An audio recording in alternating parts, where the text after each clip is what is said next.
ಇರುವಂತಹ ಟೀಚರ್ಸ್ನ ನಾವು ಮರ್ತೋಗೋ ಚಾನ್ಸಸ್ ಇರುತ್ತೆ. ಆದರೆ ಜೀವನಕ್ಕೆ ಸ್ಫೂರ್ತಿ ತುಂಬಿರೋ ಅಂಥದ್ದು, ನಮ್ಮ ಜೀವನಕ್ಕೆ ಏನಾದರೂ ಒಂದು ಹೊಸದನ್ನು ಕೊಟ್ಟಿರುವಂತಹ ಶಿಕ್ಷಕರನ್ನ ನಾವು ಯಾವತ್ತೂ ಮರೆಯೋದು.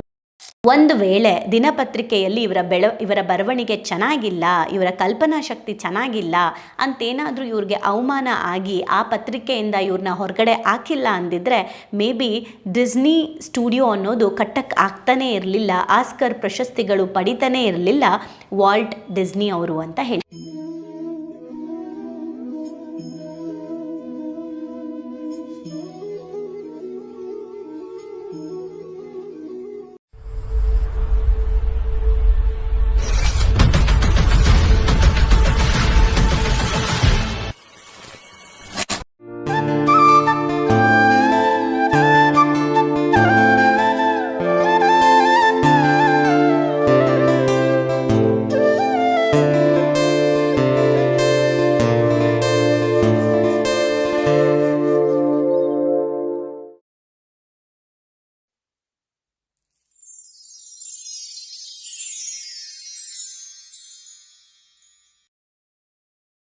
ನಮಸ್ತೆ. ರೀಸ್ಟಾರ್ಟ್ ಪುಸ್ತಕ ಬರೆದಿರೋದು ವಾಗೇಶ್ ಕಟ್ಟಿ ಅವರು. ಬನ್ನಿ ಮುಂದಿನ ಚಾಪ್ಟರ್ನ ನೋಡೋಣ. ಚಾಪ್ಟರ್ನ ಹೆಸರು ಅವಮಾನಗಳನ್ನು ಗೆಲುವಾಗಿ ಪರಿವರ್ತಿಸಿ ಅಂತ. ಎಷ್ಟು ಚೆನ್ನಾಗಿದೆ ಈ ಒಂದು ಚಾಪ್ಟರ್, ನಂಗೆ ತುಂಬ ಇಷ್ಟ ಆಯಿತು. ಅದೇನೆಂದರೆ, ಕಾಲೇಜಲ್ಲಿ ಸ್ನೇಹಿತರು ಅವಮಾನ ಮಾಡಿದ್ರು ಅಂತ ವಿದ್ಯಾರ್ಥಿ ಆತ್ಮಹತ್ಯೆ, ಪ್ರೀತಿಸಿದ ಹುಡುಗಿ ಕೈ ಕೊಟ್ಲು ಅಂತ ಪ್ರೇಮಿ ಆತ್ಮಹತ್ಯೆ, ಪರೀಕ್ಷೆಯಲ್ಲಿ ಫೇಲ್ ಆಗಿ ಒಂದು ರೀತಿ ಅವಮಾನ ಆಯಿತು ಅಂತ ವಿದ್ಯಾರ್ಥಿ ಆತ್ಮಹತ್ಯೆ, ಸಾಲ ಹೆಚ್ಚಾಯಿತು ಅಂತ ರೈತರ ಆತ್ಮಹತ್ಯೆ. ಈ ರೀತಿ ಎಷ್ಟು ಸ್ಟೋರೀಸ್ಗಳನ್ನು ನಾವು ನೋಡ್ತಾ ಇದ್ದೀವಿ. ತುಂಬ ಸೋ ಕಾಲ್ಡ್ ಬುದ್ಧಿವಂತರು ಅಂತ ಅನ್ಸ್ಕೊಂಡಿರೋರು ಕೂಡ ಇವತ್ತು ಆತ್ಮಹತ್ಯೆಗೆ ಬಲಿ ಆಗ್ತಾ ಇದ್ದಾರೆ ಅನ್ನೋದಾದರೆ, ಆತ್ಮಹತ್ಯೆ ಅನ್ನೋದು ಅಷ್ಟೊಂದು ಈಸಿನಾ? ಆತ್ಮಹತ್ಯೆನ ಮಾಡ್ಕೊಳ್ಳೋಕ್ಕೆ ಮಾಡುವಂತಹ ಧೈರ್ಯನ ಬದುಕೋಕೆ ಮಾಡೋದ್ರಲ್ಲಿ ಯಾಕೆ ಹೆದರ್ತಾ ಇದ್ದಾರೆ? ಹಾಗಿದ್ಮೇಲೆ ನಾವು ಬುದ್ಧಿವಂತರ ದಡ್ರ? ಇದು ಬುದ್ಧಿವಂತಿಕೆ ಮತ್ತು ದಡ್ಡತನದ ಮಾತಲ್ವೇ ಅಲ್ಲ. ನಮ್ಮ ಮನಸ್ಸಿನ ಭಾವನೆಗಳನ್ನು ನಿಭಾಯಿಸೋದನ್ನು ಯಾರು ಕಲ್ತಿರಲ್ಲ, ಯಾರು ಕಲ್ತಿರ್ತಾರೆ ಅನ್ನೋದು ಮಾತ್ರ ಇಲ್ಲಿದೆ. ಆ್ಯಂಡ್ ಇದೇ ಕಾರಣಕ್ಕೆ ಭಾವನೆಗಳಿಗೊಂದು ಶಾಲೆನ ನಾವು ಸ್ಟ್ರಾಂಗಾಗಿ ಓಪನ್ ಮಾಡಿದ್ದು. ಹಾಗೆ ಈ ಒಂದು ಸ್ಟೋರಿಯಲ್ಲೂ ಈ ಒಂದು ಚಾಪ್ಟರಲ್ಲೂ ಕೂಡ ಯಾರ್ಯಾರೆಲ್ಲ ಅವಮಾನಗಳನ್ನು ಫೇಸ್ ಮಾಡಿದ್ರು ಅವರೆಲ್ಲರೂ ಹೇಗೆ ಅದನ್ನು ಗೆಲುವಾಗಿ ಪರಿವರ್ತಿಸ್ಕೊಂಡ್ರು, ನಾವು ಇಂಥವರ ಹುಟ್ಟಿರುವಂತಹ ದೇಶದಲ್ಲಿ, ಇಂಥವರು ಹುಟ್ಟಿದಂತಹ ಪ್ರಪಂಚದಲ್ಲಿ, ಜಗತ್ತಿನಲ್ಲಿ ಹುಟ್ಟಿ ನಾವು ಯಾವ ಥರ ನಿರ್ಧಾರಗಳನ್ನು ತಗೊಳ್ತಾ ಇದ್ದೀವಿ ಅಂತ ನೋಡಬೇಕು. ದಯವಿಟ್ಟು ನನ್ನ ರಿಕ್ವೆಸ್ಟು, ಈ ಥರ ಚಾಪ್ಟರ್ಗಳನ್ನು ಸ್ಟೂಡೆಂಟ್ಸ್ಗಳಿಗೆ, ನೀವು ಟೀಚರ್ಸ್ ಆಗಿದ್ದರೆ ಕಾಲೇಜಲ್ಲಿ ಎಲ್ಲರಿಗೂ ಇದನ್ನು ಶೇರ್ ಮಾಡಿ. ಮಕ್ಕಳಿಗೆಲ್ಲ ಅಟ್ಲೀಸ್ಟ್ ಒಂದು 10 ಮಿನಿಟ್ಸ್ ಆದರೂ ಇದನ್ನು ಕೇಳಿಸ್ಕೊಳ್ಳೋಕ್ಕೆ ಹೇಳಿ, ಮೋಟಿವೇಟ್ ಮಾಡಿ. ಬರೀ ಪಾಠ ಮಾಡಿ ಹೋಗಬೇಡಿ. ಯಾರೆಲ್ಲ ನಮ್ಮ ಭಾವನೆಗಳಿಗೊಂದು ಶಾಲೆಯಲ್ಲಿ ಇದ್ದೀರಾ, ಈ ಎಲ್ಲ ಟೀಚರ್ಸ್ ಮಾಡ್ತಾ ಇದ್ದೀರಾ ಅಂತ ನಾನು ಭಾವಿಸ್ತೀನಿ. ಬಿಕಾಸ್ ನೀವು ಹೇಳ್ತಾ ಇರ್ತೀರಾ ಸ್ಕೂಲಲ್ಲಿ ಕಾಲೇಜಲ್ಲಿ ಏನಾಗ್ತಾ ಇದೆ ಅಂತ. ಬಟ್ ಮಿಕ್ಕೆಲ್ಲ ಟೀಚರ್ಸ್ಗೂ ನನ್ನ ರಿಕ್ವೆಸ್ಟ್ ಏನಂತ ಅಂದರೆ, ದಯವಿಟ್ಟು ಈ ಥರದ ಒಂದು ಪುಸ್ತಕಗಳಿಂದ ಪರಿವರ್ತನೆಯಲ್ಲಿ ಬರ್ತಾ ಇರುವಂಥ ಚಾಪ್ಟರ್ಗಳನ್ನು ನಿಮ್ಮ ಸ್ಕೂಲ್ಗಳಲ್ಲಿ, ನಿಮ್ಮ ಕಾಲೇಜ್ಗಳಲ್ಲಿ 10 ನಿಮಿಷ ಇದನ್ನು ಹಾಕಿ, ನಿಮ್ಮ ಪಾಠ ಮುಗಿದ ಮೇಲೆ 10 ಮಿನಿಟ್ಸ್ ಇದನ್ನು ನೀವು ತೋರಿಸ್ಬಿಟ್ಟು, ಅಥವಾ ಈ ಕಥೆನ ನೀವೇ ಹೇಳಿಬಿಟ್ಟು ಇದ್ರ ಬಗ್ಗೆ ನಿಮ್ಗೇನು ಅನ್ನಿಸ್ತು ನಾಳೆ ಹೇಳಿ ನನಗೆ ಅಂತ ಹೇಳಿ ಮೋಟಿವೇಟ್ ಮಾಡಿ. ಯಾಕಂದರೆ ಪಾಠ ಮಾಡಿರುವಂತಹ ಟೀಚರ್ಸ್ನ ನಾವು ಮರ್ತೋಗೋ ಚಾನ್ಸಸ್ ಇರುತ್ತೆ. ಆದರೆ ಜೀವನಕ್ಕೆ ಸ್ಫೂರ್ತಿ ತುಂಬಿರೋ ಅಂಥದ್ದು, ನಮ್ಮ ಜೀವನಕ್ಕೆ ಏನಾದರೂ ಒಂದು ಹೊಸದನ್ನು ಕೊಟ್ಟಿರುವಂತಹ ಶಿಕ್ಷಕರನ್ನ ನಾವು ಯಾವತ್ತೂ ಮರೆಯೋದಿಲ್ಲ. ಹಾಗಾಗಿ ನಮ್ಮನ್ನು ಮರಿಬಾರ್ದು ಅಂತ ಅಲ್ಲ, ನಿಜವಾಗ್ಲೂ ನಮ್ಮ ಕೆಲಸದಲ್ಲಿ ಶಿಕ್ಷಕರ ವೃತ್ತಿಯಲ್ಲೇ ನಿಜವಾಗ್ಲೂ ಒಂದು ಬೆಸ್ಟ್ ಸರ್ವಿಸ್ನ ಕೊಡೋಕ್ಕೆ ಸಾಧ್ಯ. ಅದನ್ನು ಎಲ್ಲ ಟೀಚರ್ಸ್ಗಳು, ಶಿಕ್ಷಕ ವೃತ್ತಿಯಲ್ಲಿರೋರು, ಆ ವೃತ್ತಿಯಲ್ಲಿರೋ ಪ್ರತಿಯೊಬ್ಬರೂ ಕೂಡ ಈ ಕೆಲಸನ ಮಾಡಿ ಅಂತ ನಾನು ಕೇಳ್ಕೊಳ್ತೀನಿ. ಈ ಚಾಪ್ಟರ್ ಏನು ಹೇಳ್ತಾ ಇದೆ ಅಂತಂದರೆ, ಮತ್ತೆ ಹೇಳ್ತಾ ಇದ್ದೀನಿ, ದೊಡ್ಡ ಸ್ಟೋರಿ, ನಾನು ಪಾಯಿಂಟ್ಸ್ ಮಾತ್ರ ತಗೊಳ್ತೀನಿ. ಹಾಂ, ಇಲ್ಲಿ ಸಡನ್ನಾಗಿ ಸಾಧನೆ ಮಾಡಿರೋರು ಇದ್ದಾರಾ ಅಂದರೆ ಖಂಡಿತ ಇಲ್ಲ. ಸಡನ್ನಾಗಿ ಯಾರೂ ಸಾಧನೆ ಮಾಡಿಲ್ಲ, ನೋವೇ ಚಾನ್ಸೇ ಇಲ್ಲ ಅಂತ ಹೇಳ್ತಾ ಇದ್ದಾರೆ. ಎಲ್ಲರೂ ಕೂಡ ಒಂದಲ್ಲ ಒಂದು ಅವಮಾನಗಳನ್ನು, ನೋವುಗಳನ್ನು ಅನುಭವಿಸಿದ್ದಾರೆ. ಒಂದು ಒಳ್ಳೆಯ ದಿನಗಳಿಗೆ ಕಾಯ್ತಾ ಯಾರೂ ಕೂತಿಲ್ಲ. ಬಂದ ಕಷ್ಟಗಳು, ಸಮಸ್ಯೆಗಳನ್ನೆಲ್ಲ ಸಮರ್ಥಕವಾಗಿ ಧೈರ್ಯದಿಂದ ಎದುರಿಸ್ತಾ, ಬಗೆಹರಿಸ್ತಾ ಮುಂದೆ ನಡೆದವರು ಮಾತ್ರನೇ ಸಾಧಕರಾಗಿದ್ದಾರೆ. ಏನೇ ಆದರೂ ಅವಮಾನ, ತಿರಸ್ಕಾರ, ನಿರಾಸೆ, ನೊಂದು ಬೆಂದು ಬಳಲಿ ಬೆಂಡಾಗಿ ಮತ್ತೆ ಜೀವನನ ರೀಸ್ಟಾರ್ಟ್ ಅಂತ ಮಾಡಿದವರೆ ಇವತ್ತು ಲೈಫಲ್ಲಿ ನಮ್ಮೆಲ್ರಿಗೂ ಇನ್ಸ್ಪಿರೇಷನ್ ಸ್ಟೋರೀಸ್ಗಳಾಗಿದ್ದಾರೆ. ಹಾಗಿದ್ರೆ ಯಾರ್ಯಾರು ಆ ಥರ ಅಂತ ಕೆಲವ್ರನ್ನ ನೋಡೋಣ. ಮೊದಲನೇದಾಗಿ ಅವಮಾನವನ್ನು ಗೆಲುವಾಗಿ ಸ್ವೀಕರಿಸ್ಕೊಂಡಿದ್ದು ಗಾಂಧೀಜಿಯವರು. ಬ್ರಿಟಿಷ್ ಅವರು ಸೌತ್ ಆಫ್ರಿಕಾದ ರೈಲಲ್ಲಿ ಗಾಂಧೀಜಿಗೆ ಮಾಡಿದಂಥ ಅವಮಾನ, ಗಾಂಧೀಜಿನ ರೈಲಿಂದ ಆಚೆಗೆ ತಳ್ಳಿದ್ದು ಗಾಂಧೀಜಿಗೆ ಭಾರತಕ್ಕೆ ಸ್ವಾತಂತ್ರ್ಯ ಸಂಗ್ರಾಮ ಬೇಕು ಅನ್ನುವಂತಹ ಆಲೋಚನೆ ಗಾಂಧೀಜಿ ಅವರ ತಲೆಯಲ್ಲಿ ಬಂದಿದ್ದು, ಅದನ್ನು ಗಟ್ಟಿಯಾಗಿ ನಿಂತು ಮಾಡೋಕ್ಕೆ ಸಾಧ್ಯವಾಗಿದ್ದು ಅವತ್ತು ಸೌತ್ ಆಫ್ರಿಕಾದಲ್ಲಿ ಅವರಿಗೆ ಆದಂತಹ ಅವಮಾನ. ಹಾಗಿದ್ರೆ ಆ ಅವಮಾನ ಗಾಂಧೀಜಿಗೆ ಆಗಿಲ್ಲ ಅಂದಿದ್ರೆ ಗಾಂಧೀಜಿಯವರು ಭಾರತದ ಸ್ವಾತಂತ್ರ್ಯ ಸಂಗ್ರಾಮನ ಶುರು ಮಾಡ್ತಾನೆ ಇರಲಿಲ್ಲ. ಮೇ ಬಿ ಆ ಭಾರತದ ಸ್ವಾತಂತ್ರ್ಯ ಅನ್ನೋದೇನಿದೆ ನಮಗೆ ಹೀಗೂ ಪಡ್ಕೋಬೋದು ಅನ್ನೋ ಸತ್ಯನೂ ನಮಗೆ ಗೊತ್ತಾಗ್ತಾ ಇರಲಿಲ್ಲ. ಗಾಂಧೀಜಿಗೆ ಅವಮಾನನೇ ಇವತ್ತು ಭಾರತದ ಒಂದು ಗೆಲುವಾಗಿದೆ, ಮೊದಲ ಹೆಜ್ಜೆ ಆಗಿದೆ ಅಂತ ಹೇಳ್ಬೋದು. ಎರಡನೇದು, ನಿನ್ನ ವಾಯ್ಸ್ನ ನಮಗೆ ಕೇಳೋಕ್ಕಾಗಲ್ಲ, ನಿನ್ನ ಇಂಟರ್ವ್ಯೂ ನನಗೆ ಕೇಳಿಬಿಟ್ಟು ಕರ್ಕಶವಾಗಿದೆ ಅಂತ ಹೇಳಿ, ನಿನ್ನ ವಾಯ್ಸ್ ತುಂಬ ಇರಿಟೇಟ್ ಆಗಿದೆ ಅಂತ ಹೇಳಿ ರಿಜೆಕ್ಟ್ ಮಾಡಿದ್ರು. ಆದರೆ ಇವತ್ತು ಅದೇ ತಿರಸ್ಕಾರ, ಅವಮಾನವನ್ನು ಅನುಭವಿಸಿದಂತಹ ಒಬ್ಬ ವ್ಯಕ್ತಿ ಅಮಿತಾಬ್ ಬಚ್ಚನ್. ಸೊ ಅಮಿತಾಬ್ ಬಚ್ಚನ್ ಅವರು ಇವತ್ತು ಬಾಲಿವುಡ್ನ ಬಾದ್ಶಾ ಅಂತಾನೆ ಹೆಸರಾಗಿದ್ದಾರೆ. ಇವತ್ತು ಅವರ ವಾಯ್ಸ್ಗೋಸ್ಕರನೇ ಇವತ್ತು ಅವ್ರ ವಾಯ್ಸ್ ಮಾತಾಡಿದ್ರೆ ಸಾಕು ಇದು ಅಮಿತಾಬ್ ಬಚ್ಚನ್ ವಾಯ್ಸ್ ಅಂತ ಕಂಡುಹಿಡಿಯುವಷ್ಟು ಲೆವೆಲ್ಗೆ ಇವತ್ತು ಅವರು ವಾಯ್ಸಿಂದನೇ ಫೇಮಸ್ ಆಗಿದ್ದಾರೆ. ಅವತ್ತು ವಾಯ್ಸ್ ಕರ್ಕಶವಾಗಿದೆ ಅಂತ ಅವಮಾನ ತಿರಸ್ಕಾರಗಳನ್ನು ತಗೊಂಡವರೇ ಅದೇ ವಾಯ್ಸಿಂದ ಇವತ್ತು ಹೆಸರು ಮಾಡಿದ್ದಾರೆ. ಅದೇ ಅವಮಾನನ ಗೆಲುವಾಗಿ ಪರಿವರ್ತನೆ ಮಾಡಿಕೊಂಡಿದ್ದಾರೆ.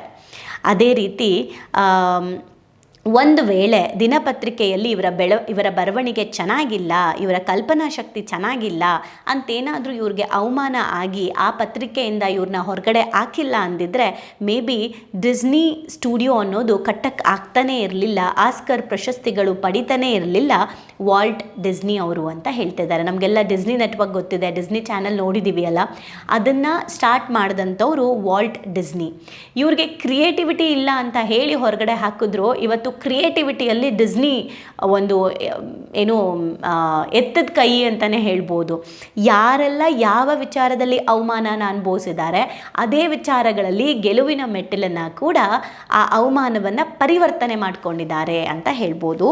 ಹಾಗೆಯೇ ಫೋರ್ಡ್ ಕಂಪನಿ, ಹೆನ್ರಿ ಫೋರ್ಡ್ ಮೊದಲೆರಡು ಆಟೋಮೊಬೈಲ್ ಕಂಪನಿಗಳನ್ನು ಶುರು ಮಾಡಿ ಫೇಲ್ ಆಗಿ ಅವಮಾನವನ್ನು ಅನುಭವಿಸಿದ್ರು, ಬೇರೆ ಎರಡು ಆಟೋಮೊಬೈಲ್ಸ್ಗಳನ್ನು. ಆದರೆ ಈಗ ಫೋರ್ಡ್ ಮೋಟರ್ ಕಂಪನಿ ಅನ್ನೋದು ನಮ್ಮೆಲ್ರಿಗೂ ಗೊತ್ತು. ಫೋರ್ಡ್ ಕಾರ್ಗಳನ್ನ ನಾವು ನೋಡಿದ್ದೀವಿ. ಆಟೋಮೊಬೈಲ್ಸ್ ಇದರಲ್ಲಿ ಅವರು ಕೂಡ ಒಂದು ಸಕ್ಸಸ್ನ ಕಂಡಿರುವಂತಹ ಒಂದು ಕಂಪನಿ ಆಗಿದೆ. ಆಟೋಮೊಬೈಲ್ ಕಂಪನಿಯಿಂದ ಅವ್ರನ್ನ ಹೊರಗಡೆ ಹಾಕಿಲ್ಲ ಅಂದಿದ್ರೆ ಇವತ್ತು ಫೋರ್ಡ್ ಕಂಪನಿ ಬರ್ತಾ ಇರಲಿಲ್ಲ. ಅವಮಾನವನ್ನು ಗೆಲುವಾಗಿ ಪರಿವರ್ತನೆ ಮಾಡಿಕೊಂಡ್ರು. ನಾವು ಮುಂಚೆನೂ ಓದಿರುವಂಥದ್ದು ಥಾಮಸ್ ಆಲ್ವಾ ಎಡಿಸನ್ ಮಂದ ಬುದ್ಧಿ ಇದೆ ಅಂತ ಹೇಳಿ ಶಾಲೆಗೆ ಈ ಹುಡುಗನ್ನ ಸೇರಿಸ್ಕೊಳ್ಳೋಕ್ಕಾಗಲ್ಲ ಅಂತ ಶಾಲೆಯಿಂದಾನೇ ಓದಿಂದಾನೇ ವಂಚಿತರಾಗಿ ಹೊರಗಡೆ ಹೋದಂಥ ವ್ಯಕ್ತಿ ಇಡೀ ಜಗತ್ತಿಗೆ ಬೆಳಕನ್ನು ಕೊಟ್ಟಿದ್ದು ನಾವು ಯಾವತ್ತೂ ಮರೆಯೋಕ್ಕಾಗಲ್ಲ. ಅವಮಾನಗಳನ್ನು ತಿರಸ್ಕಾರಗಳನ್ನು ಗೆಲುವಾಗಿ ಪರಿವರ್ತನೆ ಮಾಡಿಕೊಂಡವರು ಇಂಥ ಸಾಧಕರು. ಹಾಗೆ ನಮಗೆ ಕಾರ್ನಲ್ ಸ್ಯಾಂಡರ್ಸ್ ಅಂತ ಹೇಳಿ ಫ್ರೈಡ್ ಚಿಕನ್ ರೆಸಿಪಿಯನ್ನು ಸುಮಾರು 1000 ಸಲ ಬೇರೆ ಬೇರೆ ರೆಸ್ಟೋರೆಂಟ್ಗಳಲ್ಲಿ ಕೊಟ್ಟಾಗ ಅವರು ಅದನ್ನೆಲ್ಲ ರಿಜೆಕ್ಟ್ ಮಾಡಿ ಟೇಸ್ಟ್ ಚೆನ್ನಾಗಿಲ್ಲ ಅಂತ ಹೇಳಿ ರಿಜೆಕ್ಟ್ ಮಾಡಿದಂಥ ಒಂದು ವ್ಯಕ್ತಿಯ ರೆಸಿಪಿನ ಇವತ್ತು KFC ಆಗಿ ಬೆಳೆದು ನಿಂತಿದೆ. KFC ಅನ್ನೋದನ್ನು ಇಂಥದ್ದು ನೋಡಿಲ್ಲ ಅನ್ನೋಂಗಿಲ್ಲ, ಎಲ್ಲ ದೇಶಗಳಲ್ಲೂ KFC ಇದೆ. ಸೊ ಆ ರೆಸಿಪಿನ ತಿರಸ್ಕಾರ ಮಾಡಿದ್ರು. ಇವತ್ತು ಆ ರೆಸಿಪಿನ ಹೇಗೆ ಮಾಡ್ತಾರೆ ಅಂತ ಕೂಡ ತಿಳ್ಕೊಳ್ಳೋಕ್ಕೂ ಆಗದೆ ಇರೋ ಮಟ್ಟಿಗೆ KFC ಬೆಳೆದು ನಿಂತಿದೆ. ಆ ಅವಮಾನವನ್ನು ಗೆಲುವಾಗಿ ಪರಿವರ್ತನೆ ಮಾಡಿಕೊಂಡ್ರು ಕರ್ನಲ್ ಸ್ಯಾಂಡರ್ಸ್ ಅಂತ ಹೇಳ್ಬೋದು. ಹಾಗೆ ಸ್ಟೀವ್ ಜಾಬ್ ಕಟ್ಟಿದ ಆ್ಯಪಲ್ ಕಂಪನಿಯ ಸ್ಟೀವ್ ಜಾಬ್ ಅವರೇ ಕಟ್ಟಿದಂತಹ ಆ್ಯಪಲ್ ಕಂಪನಿಯಿಂದ ಅವ್ರನ್ನೇ ಹೊರಗೆ ಹಾಕಿಬಿಟ್ರು ಅವಮಾನ ಮಾಡಿ. ಆದರೆ ಅದಾದ ಮೇಲೆ ನೆಕ್ಸ್ಟ್ ಮತ್ತು ಪಿಕ್ಸಾರ್ ಎಂಬ ಕಂಪನಿಯನ್ನು ಮತ್ತೆ ಪ್ರಾರಂಭ ಮಾಡಿದ್ರು. ಆ್ಯಪಲ್ ಕಂಪನಿ ದಿವಾಳಿಯಾಗೋ ಸಮಯದಲ್ಲಿ ಮತ್ತೆ ಆ್ಯಪಲ್ ಕಂಪನಿಯನ್ನು ಕೊಂಡುಕೊಂಡು ಅದರ ಕೈ ಹಿಡಿದು ಮತ್ತೆ ಆ್ಯಪಲ್ ಕಂಪನಿಯನ್ನು ಎತ್ತಿ ನಿಲ್ಲಿಸಿದವರು ಎಗೇನ್ ನಮ್ಮ ಸ್ಟೀವ್ ಜಾಬ್. ಇಂತಹ ದೊಡ್ಡ ದೊಡ್ಡ ಸಾಧಕರು ಅವಮಾನಗಳನ್ನು ತಿರಸ್ಕಾರಗಳನ್ನು ಗೆಲುವಾಗಿ ಪರಿವರ್ತನೆ ಮಾಡಿಕೊಂಡಿರೋದು ನಮ್ಮ ಕಣ್ಮುಂದೆ ಎಷ್ಟೊಂದಿದೆ ಅಲ್ವಾ. ಹಾಗೆಯೇ ಬಿಲ್ ಫೋರ್ಡ್ ಅನ್ನೋರು ನಮ್ಮ ರತನ್ ಟಾಟಾಗೆ ಅವಮಾನ ಮಾಡಿದರು. ಆದರೆ ಆ ಅವಮಾನವನ್ನು ರತನ್ ಟಾಟಾ ಆಕ್ಸೆಪ್ಟ್ ಮಾಡಿ ಮತ್ತೆ ಅವರು ನಮ್ಮ ಟಾಟಾದಲ್ಲೇ ಜಾಗ್ವಾರ್ ಮತ್ತು ಲ್ಯಾಂಡ್ ರೋವರ್ ಅನ್ನೋವಂತಹ ಒಂದು ಕಾರುಗಳು ನಮ್ಮ ಟಾಟಾ ಕಂಪ್ನಿಯಲ್ಲಿ ಲಾಂಚ್ ಆಗೋದಕ್ಕೆ ಕಾರಣನೇ ಬಿಲ್ ಫೋರ್ಡ್ ಅವರು ಟಾಟಾದವ್ರಿಗೆ ಮಾಡಿದಂತಹ, ರತನ್ ಟಾಟಾಗೆ ಮಾಡಿದಂತಹ ಅವಮಾನ. ಹಾಗಿದ್ಮೇಲೆ ಜಸ್ಟ್ ನೋಡ್ತಾ ಹೋಗಿ ಇವರೆಲ್ಲರೂ ಕೂಡ ಅವ್ರ ಜೀವನದಲ್ಲಿ ಅನುಭವಿಸಿರುವಂತಹ ನೋವುಗಳನ್ನು, ಅವಮಾನಗಳನ್ನು ಗೆಲುವಾಗಿ ಪರಿವರ್ತನೆ ಮಾಡಿಕೊಂಡ್ರು. ನಾವು ಯಾರ ಹತ್ರನೋ ಹೋಗಿ ಅದು ದೊಡ್ಡದಾಗೇನೋ ಸಾಧನೆ ಮಾಡೋಕ್ಕೆ ಹೋಗಿ ನಾವೇನೋ ಅವಮಾನ ಅಲ್ಲ, ಏನೋ ಚಿಕ್ಕದೇನೋ ಮಾಡೋಕ್ಕೆ ಹೋಗ್ತೀವಿ, ಯಾರೋ ಏನೋ ಅಂತಾರೆ, ಏನೋ ಒಂಚೂರು ಅವಮಾನ ಆಗುತ್ತೆ, ಅದಾಗ್ತಾ ಇದ್ದಂಗೆ ನನಗೆ ಈ ಕೆಲಸ ಬೇಡಪ್ಪ, ನನಗೆ ಬಿಸ್ನೆಸ್ ಬೇಡಪ್ಪ, ನಾನು ಮಾಡಲ್ಲಪ್ಪ. ಎಷ್ಟೋ ಜನ ಬ್ಯೂಟಿಷಿಯನ್ಸ್ಗಳು ನಾನು ಮಾತಾಡಿದ್ದೀನಿ, ಪೆಡಿಕ್ಯೂರ್ ಮೆನಿಕ್ಯೂರ್ ಮಾಡಬೇಕು, ಅವ್ರ ಕಾಲೆಲ್ಲ ಇದು ಮಾಡಿದಾಗ ಕೆಲವ್ರು ಏನೇನೋ ಅಂತಾರಪ್ಪ, ನಾನು ಆ ಕೆಲಸ ಮಾಡಲ್ಲ. ಈ ರೀತಿ ತುಂಬ ಜನ ಅವರ ಬಿಸ್ನೆಸ್ಗಳನ್ನು ಅವರೇ ಹೇಟ್ ಮಾಡಿಕೊಂಡು ಮಾಡ್ತಾ ಇರ್ತಾರೆ, ಪ್ರೀತಿಸಲ್ಲ. ನಾವು ಮಾಡೋ ಕೆಲಸನ ಪ್ರೀತಿಸಲ್ಲ, ಜನಗಳಿಗೋಸ್ಕರ ಮಾಡೋ ಥರ ಆಗಿಬಿಟ್ಟಿರುತ್ತೆ. ಆದರೆ ಸಾಧಕರು ಅವರ ಕೆಲಸನ ಜನಕ್ಕೋಸ್ಕರ ಮಾಡಲ್ಲ, ಅವರು ಪ್ರೀತಿಯಿಂದ ಮಾಡ್ತಾರೆ, ಜನಕ್ಕೆ ಬೇಕಾಗಿರೋದನ್ನು ಕೊಡ್ತಾರೆ. 100 ಜನ ನಮಗೆ ನೋ ಅಂತ ಹೇಳ್ಬೋದು, ಆದರೆ 1000 ಜನ ಎಸ್ ಅನ್ನೋರು ಸಿಕ್ಕೇ ಸಿಗ್ತಾರೆ ಅನ್ನೋ ಭರವಸೆ ಈ ಥರದ ವ್ಯಕ್ತಿಗಳಲ್ಲಿರೋದಕ್ಕೇ ಅವಮಾನ ಮತ್ತು ತಿರಸ್ಕಾರಗಳನ್ನು ಗೆಲುವಾಗಿ ಪರಿವರ್ತನೆ ಮಾಡ್ಕೊಂಡಿದ್ದಾರೆ. ನಮಗಾಗೋ ಚಿಕ್ಕ ಚಿಕ್ಕ ಅವಮಾನನೇ ನನಗೆ ದೊಡ್ಡ ಬೆಟ್ಟ ಅಂತ ತಲೆ ಮೇಲೆ ಹೊತ್ಕೊಂಡು ಕೂತಿರ್ತೀವಿ. ಒಂದು ಅವಮಾನನ ಫೇಸು ಮಾಡಲ್ಲ, ಆ ಅವಮಾನಕ್ಕೆ ನಾನು ಏನಾದರೂ ಒಂದು ಮಾಡ್ಬೇಕು ನನ್ನ ಜೀವನದಲ್ಲಿ ಅನ್ನೋ ಸ್ಫೂರ್ತಿ ಛಲಾನು ನಾವು ಇಟ್ಕೊಳ್ಳಲ್ಲ.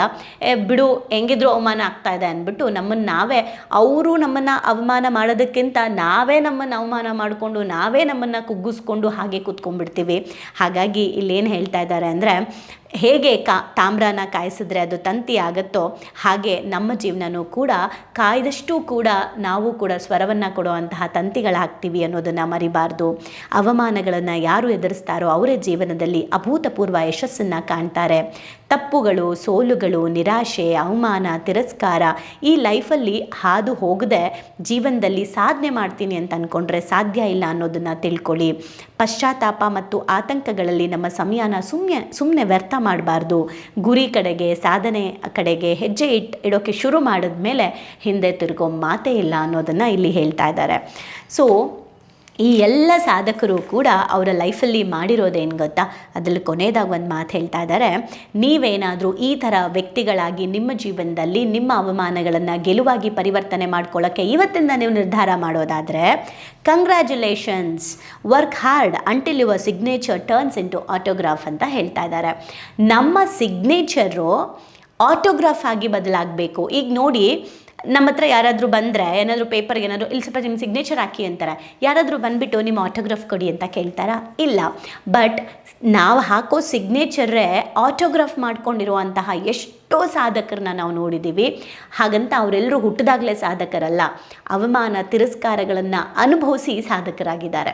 ಹಾಗಾಗಿ ನಾವೆಲ್ಲರೂ ಇವತ್ತಿಂದ ನಮ್ಮ ಜೀವನದಲ್ಲಿ ಸಾಕಪ್ಪ ನಮ್ಮ ಲೈಫ್ ಅಂತ ಸ್ಟಾಪ್ ಆಗಿದ್ದರೆ ಮತ್ತೆ ರೀಸ್ಟಾರ್ಟ್ ಮಾಡೋಣ, ನಮ್ಮ ಸಿಗ್ನೇಚರ್ನ ಆಟೋಗ್ರಾಫ್ ಮಾಡ್ಕೊಳ್ಳೋಣ, ಅವಮಾನಗಳನ್ನೇ ಗೆಲುವಿನ ಮೆಟ್ಟಲನ್ನಾಗಿ ನಾವೆಲ್ಲರೂ ಪರಿವರ್ತನೆ ಮಾಡ್ಕೊಳ್ಳೋಣ. ಮತ್ತೆ ಹೇಳ್ತಾ ಇದ್ದೀನಿ, 2025 ಬರ್ತಾ ಇದೆ. ಹೊಸ ಆಲೋಚನೆ, ಹೊಸ ಕೆಲಸ, ಹೊಸ ಕಲಿಕೆ, ಹೊಸ ನಿರ್ಧಾರನೇ ನಿಮ್ಮ ಹೊಸ ಜೀವನವನ್ನು ರೂಪಿಸ್ಕೊಳ್ಳುತ್ತೆ. ಹಾಗಾಗಿ ಇದುವರೆಗೂ ಮಾಡಿದಂತಹ ತಪ್ಪುಗಳು, ಇದುವರೆಗೂ ಆದಂತಹ ಹಿಂಜರಿಕೆ ಎಲ್ಲವನ್ನ ಸೈಡ್ಗಿಟ್ಟು ಮತ್ತೆ ಲೈಫ್ನ ರೀಸ್ಟಾರ್ಟ್ ಮಾಡಿ. Thank you.